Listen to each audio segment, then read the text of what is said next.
What's going on, guys? Junior's Fishing Company with a little pheasant tail jig today. So I went back and forth if I wanted to do this video with a nymph hook or a jig hook. I ended up going with the jig just because I've got plenty of the nymph pheasant tail nymphs in my box already, and I've really liked this purple combination that I'm going to actually tie today, but it's going to be mostly black. So I've got 70 denier UTC black ready to go, and it's a pretty straightforward tie. There's a couple little things I'm going to do that might not be super traditional, but it's pretty much a pheasant tail nymph. So I like my tails to be really sparse. I've got 5 little strands here, maybe 6. There might be 6 in there. I just like a really sparse tail.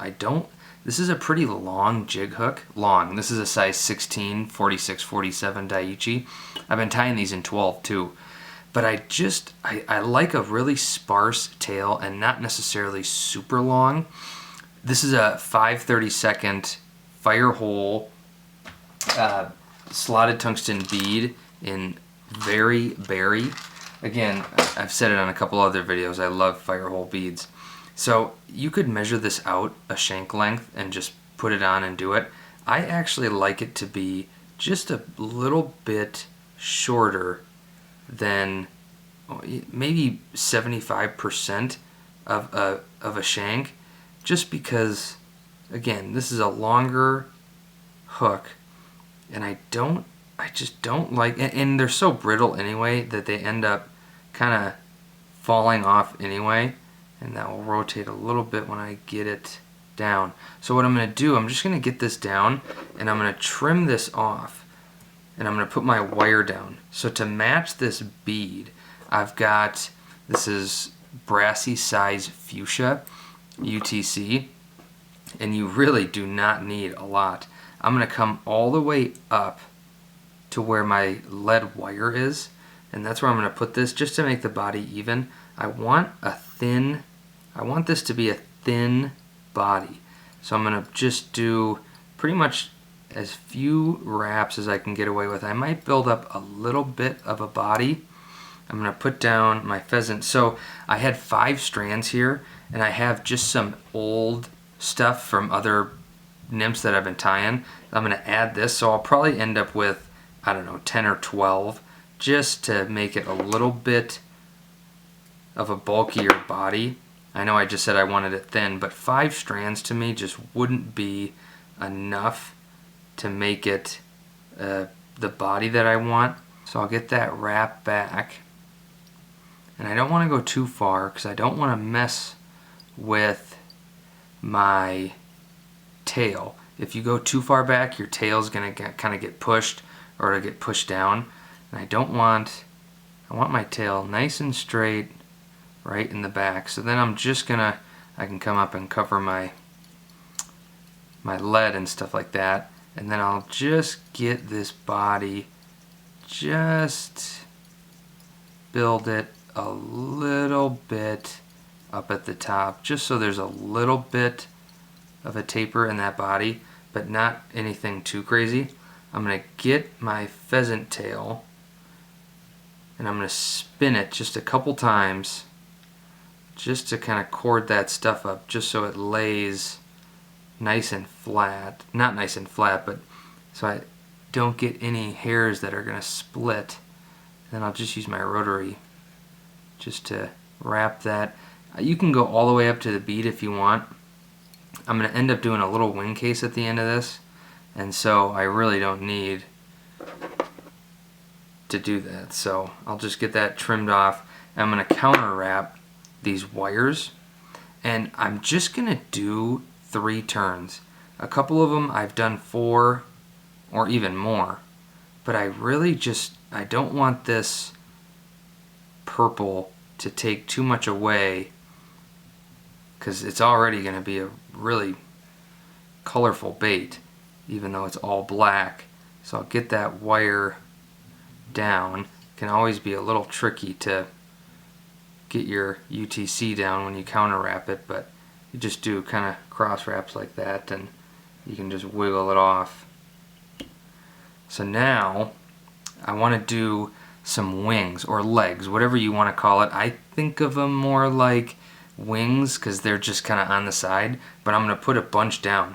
So I've got probably close to 15 or so fibers here, and I don't want it to be super long. So what I'm going to do, I'm going to put these just a little bit past my bead, and I'm going to kind of make sure my thread's a little bit corded up. Maybe I'll go a little bit longer. I don't want these, I would rather almost have them be too short. I'm just going to put them right there. It's a little bit tricky with this slotted bead because they want to fall into the slot of the bead, and so you just got to be a little bit careful. Then I can work this back, this pheasant tail, right back to where that last wrap of wire is. And I'll just make sure that it's nice and straight. I don't want to cover that third wrap because I do want 3 wraps of wire. I'm going to end up putting some dubbing down here, but I want this wing case to be pretty thick, and what I'm going to do is I'm going to add more pheasant to this.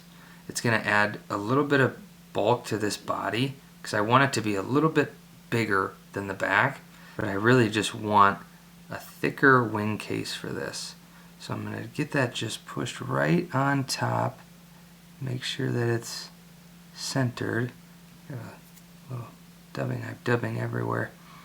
I'm just going to push that back to meet my other one, and then I'm going to put down just a little bit. I've got some black squirrel dub. You could use hare's ear too. They both work great. I just have had this black sitting here, so I haven't really switched to hare's ear, and honestly I can't tell a huge difference anyway, so I end up just using what's in front of me. So I'm going to get a decent bit on there, not too much, but I want to build this up a little bit. So I'm going to work my way up, and then what I'm going to do is I have these legs or wings ready to go, and so I'm just going to take my thumb and I'm going to push to my best ability, about half on each. Doesn't have to be perfect. I mean, I think I used 15 anyway, so you're not going to be able to split them evenly, even if you wanted to. And I can kind of get these on both sides, and then I'm going to come here and I'm going to pinch. When I get all of these, I'm going to pinch these down, and I'm just going to do like 2 wraps just to make sure that they're going to kind of sit where I want, and I can get those pushed back. And before I fold my wing case over, I'm going to put a little bit of dubbing down to kind of help push those wings just a little bit farther down.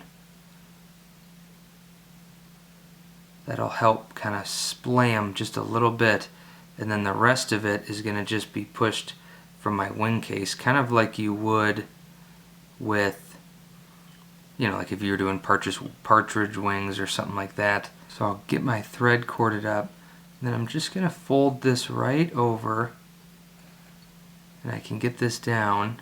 Just make sure that you get it kind of centered. Just do a nice tight wrap, and you can kind of get it centered. And then I just want as few wraps on this as I can get. So I've got 3 on there. I really don't want to do a ton more. And if you have any wonky legs, that's why you put 15 in, because maybe 1 or 2 or 3 aren't going to want to comply with what you're trying to do. And then you can just trim those off. And I'm going to get that trimmed off as close as I can, and I have this little slot here that I really want to be careful with.